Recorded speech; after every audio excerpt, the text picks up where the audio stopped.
Alors, peut-on être hegelien ou post-hegelien sans Hegel, à moins qu'il ne faille relire Hegel lui-même et le débarrasser d'un certain nombre d'idées reçues? C'est ce à quoi s'emploient, je crois, mes invités aujourd'hui. Bernard Bourgeois, vous êtes professeur émérite à l'Université de Paris 1, membre de l'Académie des sciences morales et politiques.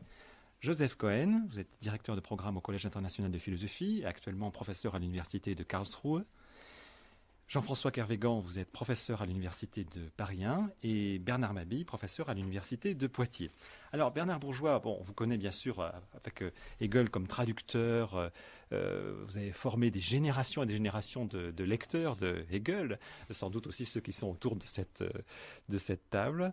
Que pensez-vous justement de cette situation paradoxale de Hegel? Vous avez écrit récemment, d'ailleurs, ce serait peut-être plutôt le 21e siècle qui serait vraiment post-hegelien.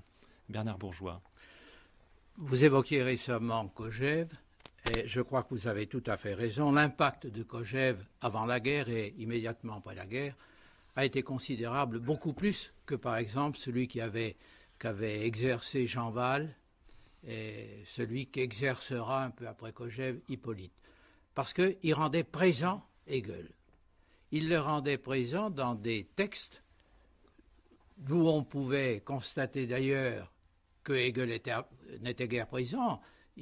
Kojève a rendu présent un Hegel, à mes yeux, absent de ces textes. Je veux dire par là que la vivacité du hegelianisme de Kojève s'est payée de son inexactitude.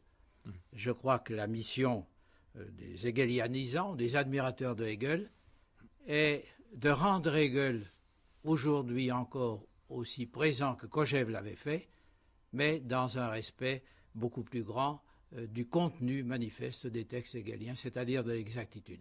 Alors je crois que nous nous employons tous à cela, rendre Hegel à nouveau présent, mais dans la mesure du possible, tel qu'en lui-même.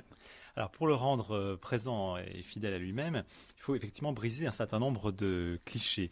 Jean-François Kervégan, dans votre dernier livre, c'est un que sais-je, parmi vos ouvrages parfois plus larges, plus importants, mais vous dites, c'est intéressant, dans ce que sais-je, il est presque consacré par moitié au souci de casser une certaine doxa.